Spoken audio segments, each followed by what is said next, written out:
It's me, already does it. Listen, we need to learn to look at what we're dealing with, not just who we're dealing with. Listen, remember when Jesus was brought before Pilate? The Roman governor reminded him that it was his own people. He was talking to Jesus. He told him, Jesus, your own people have delivered you unto me. Now that's something for us to consider. Because even the Roman governor, who was wicked, even he could see, hold on a minute, it's your own population, your own people, Jesus, who has turned on you. It's not us Romans who are occupying your homeland who are coming against you. It's not some foreigner. It's um, not some cult that wants to take over Judea or whatever. It's your own people that turned on you. Now, Pilate understood that there was a far deeper and ugly reason why Jesus was arrested. He understood it. Pilate did not think, well, if a big portion of your own people are upset with you, you must have done something wrong. No, no, no. Pilate looked deeper into it. Now, a lot of people today, not everyone, thank God not everyone, but a lot of people today, they have this naive thinking that the masses are innocent. Sometimes I'm thinking, where did they get this from? Well, this is how society raised them to perceive the masses as innocent and individuals as guilty. That's why often when an individual has a lot of trouble around them, we tend to only look at the individual saying, what's wrong with this individual? We tend to look for faults in the individual. Well, in the world, there are times bad people get trouble over them. If you do bad, you get bad. We understand that, but that's not always the case. So understand the following. Anytime you see a human being in a bad situation, ask yourself, how did they end up in this bad situation? And don't just look at the individual, because none of us raised ourselves. None of us gave birth to ourselves, and none of us are self-made. Listen, in the time of Jesus, there were many other men that they could have gone after. They had child molesters running around, they had killers over there. They had a lot of bad people that they could turn on, but they turned on Jesus. To make it worse, they chose Barabbas, who was a convicted murderer, above Christ. So, the same way they chose a thief and murderer above the Savior, the same the masses are doing today. Maybe you didn't get a job, but they preferred another candidate who is dysfunctional far more than you are. Why? Because they want someone they can control. And this other candidate that has a deep-rooted defect they can use against him, they can see that they can get away exploiting this individual. That's why they hired him or her and not you. Maybe your ex-partner left you, but your ex-wife, ex-husband, whatever. And you think, what's wrong with me? No, no, no, no, no. You two being together itself was a mistake because you two shouldn't even have been together. You didn't see what you were dealing with. But now that you're recovering and healing, now you're healing and recovering, now you begin to see things for what they are, and sooner or later you will see your partner for what your partner really is. And your now ex-partner doesn't want to be exposed. So when your ex-partner saw that he or she cannot fool you anymore, they left. And now they've chosen a new victim that doesn't see what they are. Now, apart from this, you need to look at the context always. There are good people that can be targeted because the masses want relief. That happens. I've explained it a lot. But there are also times that you have dangerous people that the public avoids. Okay, think about homeless people. Now, this doesn't count for every homeless individual, okay? So you can't apply to every homeless individual you encounter. But there are people who are simply narcissistic and dangerous, and that's why nobody around them want to be involved with them.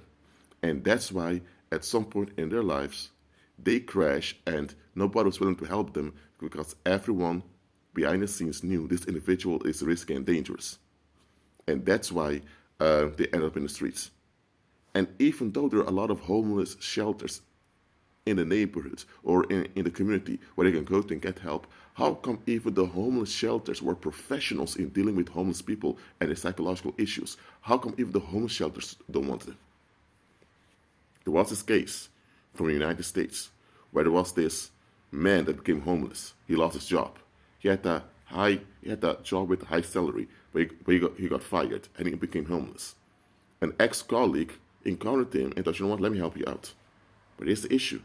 This man was kicked out of a homeless shelter. Now, that ex-colleague should have thought to Donovan, how come even a homeless shelter kicks you out? Well, long story short, this ex-colleague was later murdered by this homeless guy he tried to help. Now, is there anything wrong with helping homeless people? There's nothing wrong with helping homeless people. But before you intervene on behalf of everyone, check what you're dealing with first. It's not just homeless people.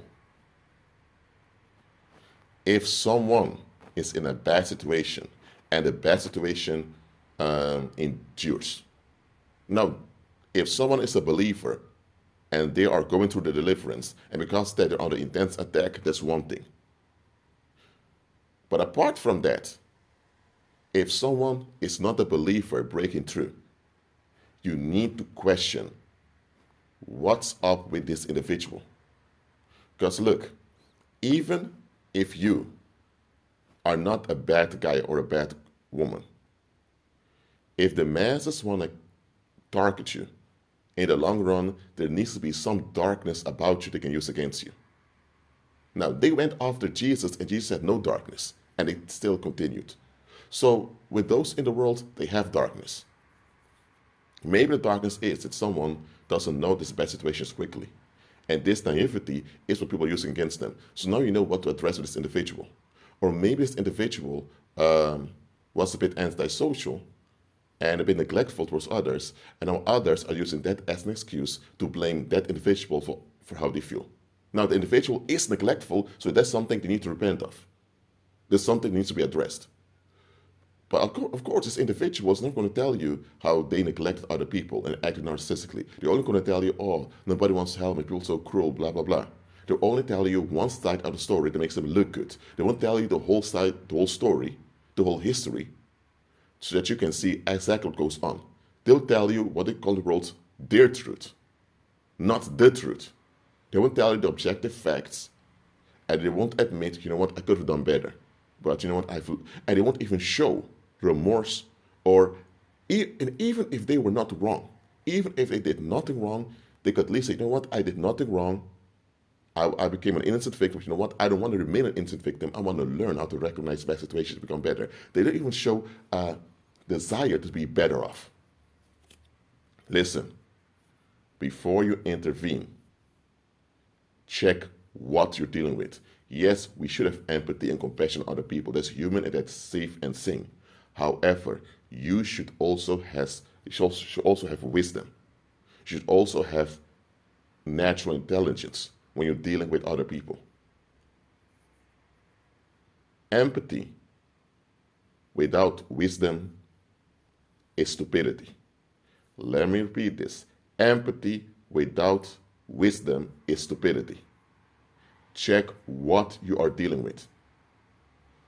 Look, if someone is mentally ill, for example, and they're driving a car and end up crashing the car, you know what the first thing is the police is going to think? How come nobody looked after this individual? How come this individual is mentally ill, so they're not safe to drive, but nobody reported this individual and nobody made sure this individual couldn't drive so that he wouldn't harm himself and other people? So the police will pick up very quickly, there's neglect going on over here. So the police will pick up, this individual is a scapegoat, a victim that the community is using for good about themselves. Even a judge will pick this up. But let's say now you have, for example, a woman who just broke up with her boyfriend. But then when you listen to her, she had over 4 or 5 boyfriends in the past decade. None of them was willing to marry her. And she was complaining how every guy she encounters keeps treating her badly and in a poor way. But now ask yourself, where are her relatives? Where are her friends? Where are the people around her to intervene when she's making bad decisions? If she has people that care about her in her life, how the heck do those people just allow her making all those decisions? How come nobody hindered her nor stopped her? And how come she never recognized what those guys were before she started dating them? So at this point, you need to understand there's something about her that's wrong that she doesn't want to admit. And she only tells you at the start of the story that makes her look like the victim. And she has been victimized, absolutely, but is she truly a victim? No, she's a collaborator. You know why? Because she doesn't want to work on a long-term solution. She only wants to focus on what the others did wrong. She doesn't want to focus on what she did wrong, what she could have done better. Even if she never did anything wrong, she has to, you know what? I want to be better so I don't end up in the same similar situation again. Listen, check what you're dealing with, because a lot of people out there, they are portals of misfortune. If someone is willing to look at themselves and improve, that's an individual you can deal with. Sometimes at a distance because they have issues that need to be resolved, but someone is willing to self-reflect and decide, I want to be better. And I want to be realistic about my situation, and I also want to be realistic with people around me. Such an individual we can deal with. But if someone is always fleeing, always complaining, being upset, and it's always someone else that does dirt to them, I'm not saying others didn't do dirt to them. Others can be guilty and do dirt to them, absolutely. But if they're only focused on others who are to blame, but they never focus on, you know what, I need to be better so I don't encounter these blameworthy people anymore, you're dealing with a portal of misfortune. I'm telling you. Taking responsibility, taking ownership, does not mean you blame yourself for everything. That's impossible, because you can't be to blame for everything, because you're not the only one on the earth. If others are to blame, others are to blame. So don't blame yourself for something you can't that's not on you. But what you should realize is on you to want to be better. If you're not willing to realize that you have to be better and take ownership and saying, I want to be better, then you are a portal of misfortune. Again, this is my second video I make about this. When someone is a portal of misfortune, recognize what they are and keep your distance, please. And stop making excuses for them. Well, that's it for now. Keep on agreeing with Christ and be at peace.